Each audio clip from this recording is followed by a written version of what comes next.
Hello student, स्वागत है आप सभी का एक बार फिर से हमारे इस लर्निंग प्लेटफॉर्म बीएससी बायो वाला में। स्टूडेंट, प्रीवियस क्लास में मैंने आपको बताया था कि जो मैकेनिज़्म होता है ट्रांसलोकेशन ऑफ फूड का, उसमें कई थियरीज दी गई है। उस थियरी में डिफ्यूज़न है, प्रोटोप्लाज्मिक स्ट्रीमिंग थियरी है और इलेक्ट्रोऑस्मोटिक थियरी है, और चौथा है आपका मुंज मास प्रेशर फ्लो थियरी, या आप कह सकते हैं कि प्रेशर फ्लो थियरी या मुंज थियरी या मुंज एक्सपेरिमेंट, आप किसी भी नाम से इसको बता सकते हैं। ठीक, लेकिन जो आपको सिलेबस में दिया गया है वो दिया है कि प्रेशर फ्लो थियरी, या आप कह सकते हैं कि मॉडल दिया गया है। इसको थियरी, मॉडल, प्रेशर, हाइपोथेसिस कह सकते हैं। ठीक, तो आपका जो ये तीन थियरी है, diffusion theory, protoplasmic theory, streaming theory और इलेक्ट्रोऑस्मोटिक थियरी, ये तीनों क्या है, बहुत एक्सेप्टेबल थियरी नहीं है। जो मुंच हाइपोथेसिस है या मुंच मास प्रेशर फ्लो थियरी है, ठीक, या जिसको हम लोग कहते थे प्रेशर फ्लो मॉडल, जो कि आपके सिलेबस में दिया गया है, ये मोस्ट इम्पॉर्टेंट है, यानी कि इस थियरी को काफ़ी एक्सेप्टेबल माना जाता है। अब बात आती है जो प्रेशर फ्लो या फ्लो मॉडल थियरी है या प्रेशर फ्लो थियरी है, इस थियरी को मुंच थियरी क्यों कहते हैं? इस थियरी को मुंच थियरी या मुंच मॉडल थियरी इसलिए कहते हैं क्योंकि इस थियरी को मुंच ने दिया था। मुंच एक फिजियोलॉजिस्ट थे, उन्होंने इस थियरी को दिया था, मुंच हाइपोथेसिस को, यानी कि प्रेशर फ्लो थियरी को उन्होंने बताया था। इसलिए उनके रिस्पेक्ट में इस थियरी को प्रेशर फ्लो मॉडल के साथ ही साथ मुंच प्रेशर मास फ्लो थियरी या मुंच मास प्रेशर फ्लो थियरी भी कहते हैं।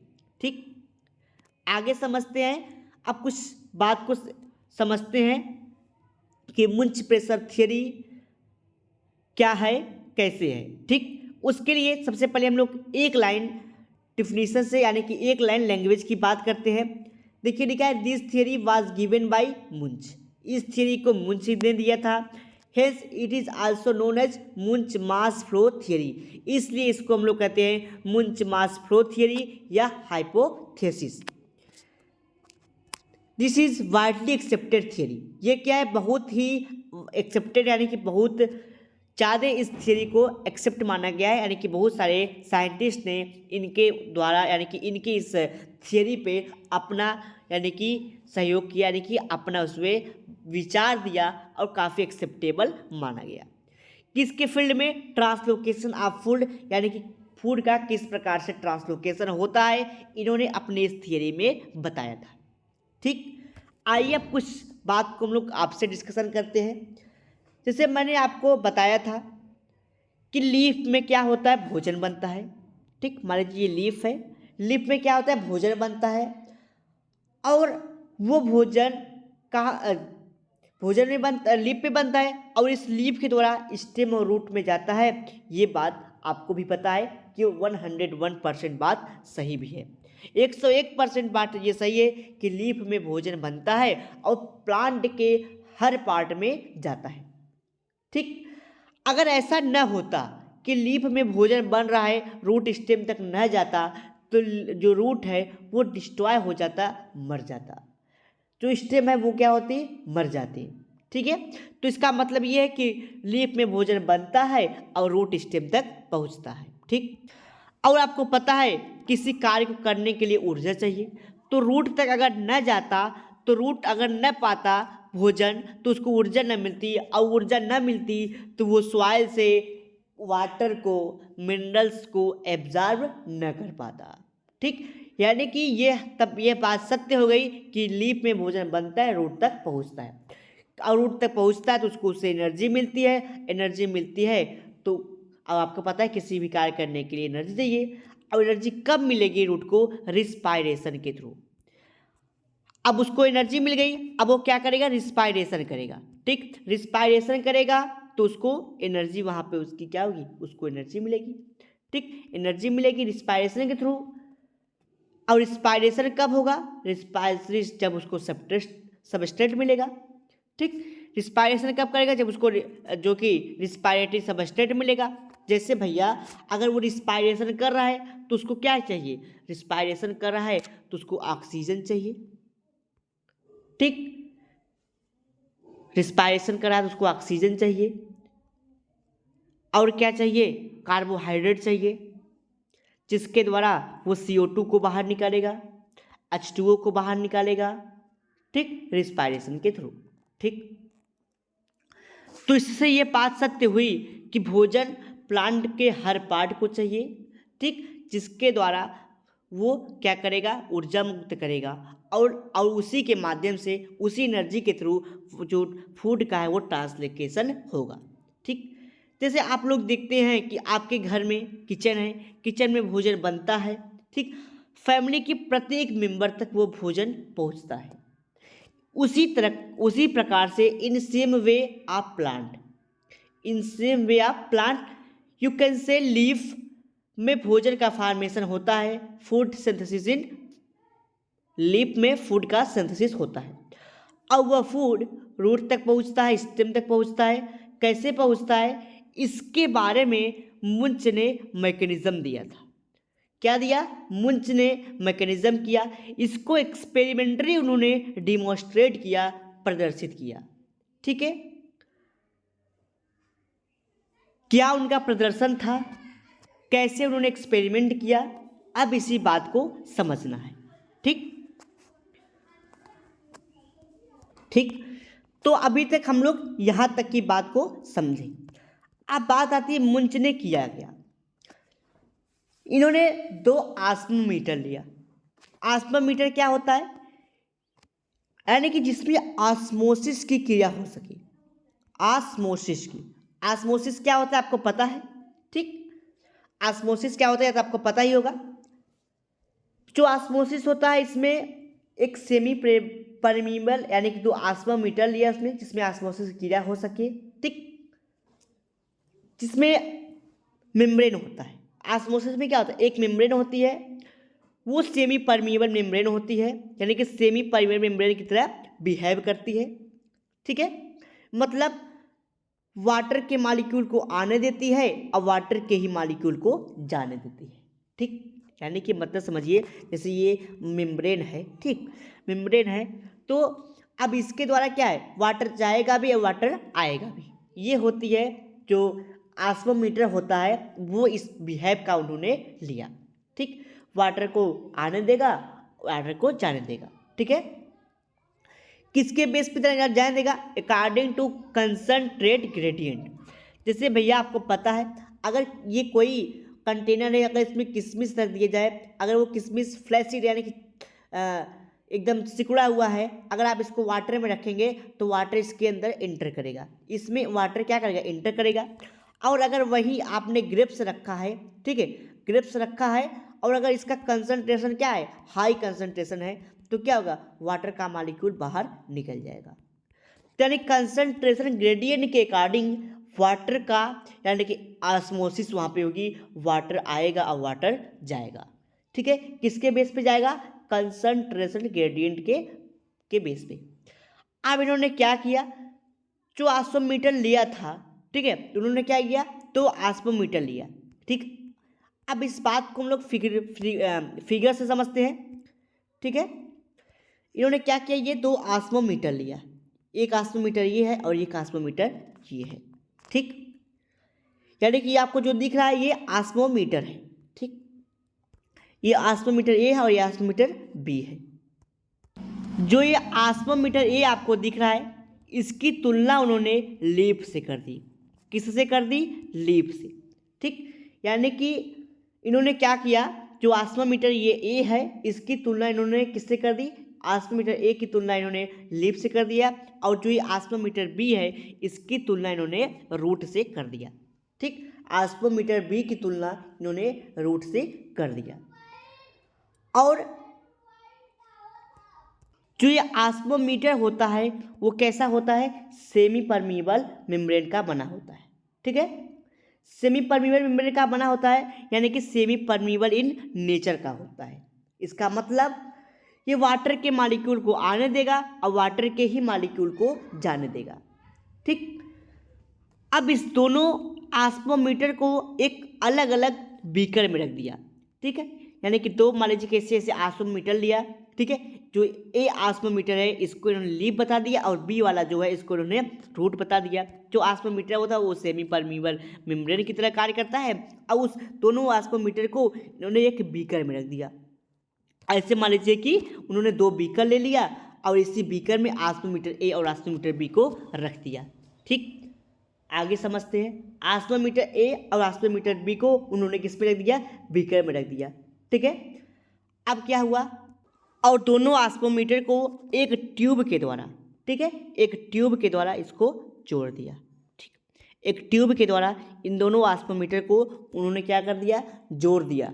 ठीक है, और उसको जोड़ दिया, उसका नाम रख दिया उन्होंने टी, कैपिटल टी उसका नाम रखा। ठीक है, कैपिटल टी उसका नाम रख दिया। ठीक है, और जो ये नीचे है यहाँ पे उन्होंने दोनों बीकर को जोड़ दिया। यहाँ पे उन्होंने दोनों ऑस्मोमीटर को जोड़ दिया, उसको कैपिटल टी बताया, और नीचे उन्होंने क्या किया? दोनों बीकर को ऐड कर दिया और उन्होंने उसको स्मॉल टी बताया। क्या बताया उसको? उसको उन्होंने स्मॉल टी का नाम दे दिया। ठीक है, अब उन्होंने उसका कंपैरिजन किया। जो स्मॉल टी है, ठीक है, जो स्मॉल टी था उसका कंपैरिजन उन्होंने जाइलम से कर दिया। ठीक, इस स्मॉल टी का उन्होंने कंपैरिजन जाइलम वेसल से कर दिया, जो कि क्या होता है? वाटर का कंडक्शन करता है, वाटर का कंडक्शन होता है। और जो कैपिटल टी है उसको कंपैरिजन उन्होंने कर दिया CO ट्यूब के द्वारा। किसके द्वारा? CO ट्यूब के द्वारा। SEIV CO ट्यूब के द्वारा उन्होंने उसका कंपैरिजन कर दिया, जो कि क्या होता है? वाटर कंडक्टिंग टिश्यू होता है, वाटर का कंडक्शन होता है यहाँ से। ठीक, यहाँ तक बात समझ में आई। अब इन्होंने ऑस्मोमीटर बी को क्या बताया था? रूट। इन्होंने देखिए लीफ के बाद को प्रैक्टिकली यहाँ पे शो कर रहा है, शो किया है इन्होंने। ठीक, अब देखिए जैसे होता क्या है नेचुरली, अगर देखा जाए लीफ में तो होता क्या है वहाँ पे, जैसे मैंने अभी आपको बताया था कि जो फूड का फॉर्मेशन होता है प्लांट के लीफ में होता है। ठीक है, लीफ में होता है तो फैमिली के हर मेंबर तक पहुँचता है। ठीक है, और उसी प्रकार आपके किचन में मैंने बताया कि भोजन बनता है तो फैमिली के हर मेंबर तक पहुँचता है। उसी प्रकार प्लांट में क्या होता है? जो फूड की सिंथेसिस होती है, ठीक है, उस प्रोसेस को हम लोग क्या कहते हैं? फोटोसिंथेसिस। अब वो कहाँ होती है? लीफ में होती है। लीफ की कहाँ होती है? मेसोफिल सेल में होती है। ठीक है, अब आपको पता है जो प्लांट का फूड का सिंथेसिस होता है वो लीफ में होती है। अब इसमें जो लीफ होती है, लीफ में सबसे ऊपर की तरफ अपर एपिडर्मिस, नीचे की तरफ लोअर एपिडर्मिस, बीच में क्या होता है? मिडरिफ होता है। ठीक है, बीच में क्या होता है? मिडरिफ होता है, और अपर जो एपिडर्मिस होता है उसमें क्या होता है? मेसोफिल सेल्स होती हैं। लोअर में भी क्या होता है? मेसोफिल सेल्स होती है। ऊपर की तरफ क्या होता है? स्पंजी पैरेन्काइमा होता है, और नीचे के ऊपर की तरफ क्या? ऊपर की तरफ पॉलीसेड पैरेन्काइमा होता है। इसमें क्या होता है? क्लोरोप्लास्ट होता है, और इसी में भोजन का निर्माण होता है, इसी पैरेन्काइमा सेल्स में। ठीक है, यानी कि ऊपर का जो होगा स्पंजी पैरेन्काइमा, मिडरिप के ऊपर भी स्पंजी पैरेन्काइमा, यहाँ पे स्पंजी पैरेन्काइमा, यहाँ पे पॉलीसेड पैरेन्काइमा। दोनों में क्या है? क्लोरोप्लास्ट है। क्लोरोप्लास्ट है तो मतलब दोनों में फूड की सिंथेसिस होगी। ठीक है, जब फूड की सिंथेसिस होगी तो किस फॉर्म में होगी? ग्लूकोज के फॉर्म में फूड की सिंथेसिस होगी। जब फूड के फॉर्म में सिंथेसिस होगी तो वो क्या हो जाएगा? वो डिजॉल्व हो जाएगा वाटर में। ठीक है, जो ग्लूकोज है वो वाटर में डिजॉल्व हो जाएगा, क्योंकि फूड के सिंथेसिस बाद ग्लूकोज बनेगा, और जो ग्लूकोज होता है वो स्टेबल नहीं होता है, वो क्या हो जाएगा? डिजॉल्व हो जाएगा वाटर में। अब वाटर में डिजॉल्व हो गया, ठीक है, मान लीजिए ये यहाँ पे फूड की सिंथेसिस हुई और ये वाटर में डिजॉल्व हो गया। अब ये वाटर में डिजॉल्व हो गया तो इस पर एक प्रेशर पड़ेगा, जिसके कारण ये कहाँ पहुँच जाएगा? ये ऑस्मोटिक प्रेशर के द्वारा ये पहुँच जाएगा आपका यहाँ पे। ठीक है, ये यहाँ पे पहुँच जाएगा, यानी कि जाइलम में पहुँच जाएगा। ठीक है, यानी कि इंडो ऑस्मोसिस के द्वारा ये जाइलम में पहुँच जाएगा। जाइलम के द्वारा होते हुए ये कहाँ पे पहुँच जाएगा? प्लांट के सभी पार्ट में पहुँच जाएगा। और इसी बात को मुंच ने उसको समझाया था। क्या समझाया? ठीक है, कि ये 2 बीकर लिया, और हाँ यहाँ पे पहुँचे थे हम लोग कि ऑस्मोमीटर बी को उन्होंने रूट का नाम दे दिया था। ठीक है, आगे समझिए। अब मैंने बताया था कि जो रूट है वहाँ पे रिस्पायरेशन हो रहा है। ठीक है, रिस्पायरेशन की क्रिया हो रही। जब रिस्पायरेशन होगा तो आपको पता है कि एनर्जी खर्च होगी। भाई अगर आप सांस ले रहे हैं, कोई वर्क कर रहे हैं तो एनर्जी खर्च हो रहा है, तो वहाँ पे एनर्जी खर्च हो रहा है। तो वही सिस्टम जैसे रूट है, रूट में सिस्टम, रूट क्या है, अगर वो रिस्पायरेशन कर रहा है तो एनर्जी खर्च हो रही ना। अब वही सिस्टम मुंज ने इस एक्सपेरिमेंट में सेटअप किया, ठीक है। उन्होंने किया क्या, देखिए ये जो आस्मोमीटर बी है यानी कि इसको रूट इन्होंने बताया, ठीक है। यहाँ पर उन्होंने वही सिस्टम डेवलप किया। अब यहाँ पे देखिए भोजन आ रहा है, ठीक है।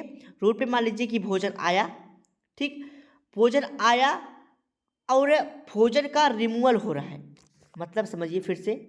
उन्होंने बताया कि जो ये रूट है यहाँ पे भोजन खर्च हो रहा है, लेकिन जो आस्मोमीटर ए है यहाँ पे फूड का फार्मेशन हो रहा है, क्योंकि इसको इन्होंने लीफ बताया था।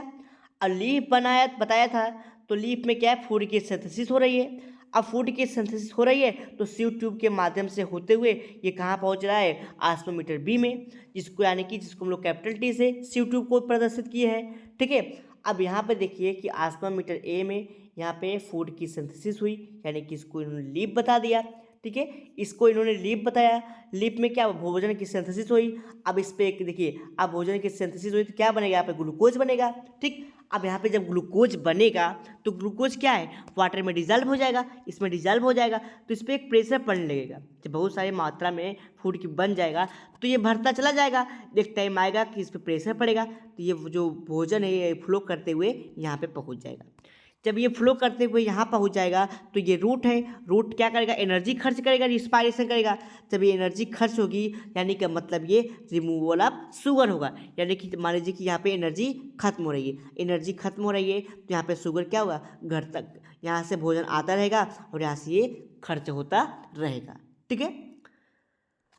तो उन्होंने यही बताया था कि जो फोटोसिंथेसिस है, ठीक है, फोटो फूड मटेरियल है जो फोटोसिंथेसिस के द्वारा बनता है, ठीक है, वो आस्मोमीटर एक में बन रहा है। अब वो कहाँ पहुँच जाएगा, वो भोजन पहुँच जाएगा आपका ग्लूकोज, जो भोजन बना वो क्या है, ग्लूकोज है। अब ग्लूकोज क्या है, वाटर में डिजॉल्व है, हो जाता है। अब वो वाटर में डिजॉल्व होगा तो क्या होगा, इसमें ऑस्मोटिक प्रेशर बढ़ जाएगा, और ऑस्मोटिक प्रेशर जब बढ़ जाएगा तो आगे की तरफ वाटर है ये मूव करेगा, ठीक है। जब ये मूव करेगा तो क्या हो जाएगा, पहुंच जाएगा इसमें। जब इस पे पहुंच जाएगा यानी कि आस्मोमीटर ए में, आस्मोमीटर ए में जब पहुंच जाएगा तो यहाँ पर क्या होगा कि कंसंट्रेशन ग्रेडियंट ज़्यादा है और ये वाटर का मॉलिक्यूल यहाँ पे बाहर निकल जाएगा, ठीक है। अब होगा क्या, और इसी बात को इन्होंने प्रैक्टिकली इसको बता दिया था कि भोजन का निर्माण हो रहा है तो यहाँ पे खर्च भी हो रहा है। अगर भोजन का खर्च न होता तो ये भोजन बनना न बनता, ठीक है, ठीक। तो देखिए यही उन्होंने क्या किया, मान लीजिए कि ये लीफ है और लीफ में देखिए भोजन बन रहा है, क्या बना लीफ में, भोजन, भोजन क्या था, ग्लूकोज के रूप में। ग्लूकोज क्या यहाँ पे घुल जाएगा, जब भैया यहाँ पे घुल जाएगा, यहाँ पे डिजॉल्व हो जाएगा तो बहुत सारी संख्या में जब ये शुगर बन जाएगा तो इस पर एक प्रेशर एग्जर्ट होगा, यानी कि ये भर जाएगा, आस्मोटिक प्रेशर बढ़ जाएगा।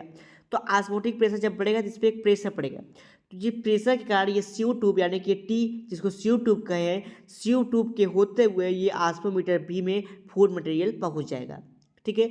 अब फूड मटेरियल पहुंच जाएगा, अगर यहाँ पे खर्च नहीं होगा तो यहाँ पे फोटोसिंथेसिस नहीं होगी। तो रूट क्या है, इसको खर्च कर दे रहा है रिस्पायरेशन के थ्रू। मान लीजिए यहाँ पे रिस्पायरेशन के थ्रू को क्या बता दिया गया है, रिमूवल ऑफ शुगर, शुगर यहाँ पे निकल रहा है। अगर यहाँ पे डिमांड ना होता तो ये न बनता, ठीक है। अगर ये डिमांड ना होता तो ये न बनता, भोजन की सप्लाई नहीं होती, ठीक है। तो यहाँ पे सप्लाई और डिमांड का रूल है, ठीक। तो उन्होंने क्या किया, खर्च करने का प्रावधान भी बना दिया। अगर रूट लीफ में भोजन खर्च न होता, रूट के द्वारा न खर्च होता तो प्लांट में लीफ का फूड का फार्मेशन क्यों होता, ठीक। जैसे मान लीजिए अगर आपको हमको एनर्जी न चाहिए होती तो घर पे भोजन क्यों बनता, लीफ को भोजन न चाहिए होता, खर्च न होता तो लीफ को क्यों चाहिए, तो यानी कि भोजन बन रहा तो खर्च भी हो रहा है, ठीक है। रिस्पायरेशन के द्वारा रूट एनर्जी खर्च कर रहा है, ठीक है। तो यहाँ पे क्या हो रहा है, वो सारी चीज़ें खर्च हो रही है। और अब क्या होगा, अब उसको खर्च चाहिए तो पानी चाहिए, ठीक है। अब देखिए अब खर्च हो रहा है, ठीक है। अब मान लीजिए कि ये खर्च हो रहा है, अब बन भी रहा है, लेकिन अब रूट क्या कर रहा है, अब ये रिस्पायरेशन के थ्रू जब एनर्जी खर्च कर रहा है तो क्या कर रहा है, वाटर को एब्जॉर्ब भी तो कर रहा है। एनर्जी खर्च कर रहा है किसके लिए, वाटर को एब्जॉर्ब करने के लिए। अब वाटर का एब्जॉर्ब करेगा तो ये CO2 यानी कि जाइलम वेसल के द्वारा रूट तक जाएगा, फिर लीफ तक पहुँचेगा, ठीक है। मैंने बताया कि यहाँ से भोजन मिल रहा है इसको और ये भोजन को खर्च कर रहा है, लेकिन खर्च किसके बेस पे कर रहा है, भोजन बनाएगा। यानी कि ये भोजन खर्च कर रहा है, तो क्यों खर्च हो रहा है, खर्चा क्यों हो रहा है भोजन वो, क्योंकि वो जो कि सॉइल से वाटर को ले आ रहा है, एब्जॉर्ब कर रहा है, वाटर को लेके आ रहा है सॉइल से, तो यहाँ पे पहुँच रहा है। अब वाटर को लिया तो जाइलम के द्वारा इसको आस्मोमीटर ए में भेज दिया, ठीक है। तो यही काम यहाँ पे हमेशा चलता रहेगा, ठीक। ये जो मुंज हाइपोथेसिस था कि डाउनवर्ड मूवमेंट के लिए माना गया है, ठीक। तो आइए अब इस बात को हम लोग लैंग्वेज के माध्यम से समझते हैं और इस टॉपिक को कंप्लीटली फिनिश करते हैं। तो यहाँ तक हो गई थी। आइए समझते हैं। According to Munch hypothesis the translocation of organic solute और food takes place according to concentration gradient, यानी कि higher concentration to lower concentration, ठीक है। आगे बढ़िए। From food production centre leaf to consumption rate centre fruit, ठीक। आगे बढ़िए। Through the sieve tube of phloem, जो मैंने आपको बताया कि रूट में क्या हो रहा है, रूट में खर्च हो रहा है और लीफ में उसका फॉर्मेशन हो रहा है, ठीक। आगे बढ़िए। द ओपी यानी कि osmotic pressure of mesophyll cells of leaf increases due to continuous production of food, ठीक है। अब क्या है, कॉन्टिन्यूअसली लीफ में प्रोडक्शन हो रहा है शुगर के, तो लीफ में क्या है, कंसंट्रेशन बढ़ जा रहा है, किसका, शुगर का। तो होगा क्या, इन लीफ बाय फोटोसिंथेसिस प्रोसेस, किसके द्वारा शुगर का फॉर्मेशन हो रहा है, फोटोसिंथेसिस के द्वारा, ठीक है। अब मान लीजिए वाटर का मॉलिक्यूल वहाँ पे, अब ऑस्मोटिक प्रेशर वहाँ पे बढ़ गया। जब ऑस्मोटिक प्रेशर मेसोफिल सेल में इंक्रीज कर जाएगा तो क्या होगा, वो जो पड़ोसी सेल होगा, पड़ोसी सेल में वो चला जाएगा, ठीक है। मान लीजिए कि यही है मैंने बताया, ठीक है। अब देखिए यहाँ पे मान लीजिए कि ये सेल है, अब सेल में फोटोसिंथेसिस के द्वारा फूड बना। अब फूड बन रहा है यहाँ पे, तो पड़ोसी सेल में चला जाएगा, पड़ोसी सेल से होते हुए यहाँ पे चल जाएगा। तो एक टाइम ऐसा आ जाएगा कि वो सीयू ट्यूब में पहुँच जाएगा। कहाँ पहुँच जाएगा, सीयू ट्यूब में पहुँच जाएगा, ठीक है। Water molecule enter into mesophyll cell through the adjoining cell, therefore the osmotic pressure of mesophyll cell increases, which produce the mass of flow in the sieve tube of phloem from the upper side to the downward route. Thus the translocation of food material occurs in the higher concentration to lower concentration, ठीक है। बात समझ में आई, यानी कि भोजन का formation यहाँ पे हो रहा है। अब यहाँ पे ज़्यादा भोजन बढ़ गया तो उसका ट्रांसलोकेशन होगा यहाँ पे ज़्यादा, यानी कि हायर कंसंट्रेशन से लोअर कंसंट्रेशन की तरफ बढ़ेगा। आगे समझते हैं। Munch made experiment for demonstrate of translocation of food material which are represented at below, यानी कि इन्होंने इस प्रकार से अपना एक्सपेरिमेंट किया था। क्या किया, according to Munch when water molecule enter in the osmometer A, ठीक है, then TP of value increases, ठीक है। When TP value of osmometer A increase then mass of flow sugar occurs from osmometer A to osmometer B through the sieve tube of phloem T, जिसको उन्होंने T कहा। The sugar of removal from the osmometer B is removed by the method of addition, ठीक है। Removal of sugar is continuous into osmometer A and B respectively, ठीक है। तो यही पूरी बात थी उनकी। नोट पॉइंट यही है, ठीक है, जो मुंज हाइपोथेसिस है वो केवल डाउनवर्ड की मूवमेंट को ही बताता है, ठीक है। कि आप लोग हमने समझा दिया, ये बात सारी बातें आपको समझ में आ गई होगी, ठीक है। एक नेक्स्ट, अब हम लोग नेक्स्ट टॉपिक में, ये आपका टॉपिक यहीं पे फुल्ली फिनिश होता है। नेक्स्ट लेक्चर में हम लोग नए यूनिट को स्टार्ट करेंगे, ठीक है। नेक्स्ट टॉपिक में हम लोग नई यूनिट को स्टार्ट करेंगे और नई चीज़ों को समझेंगे।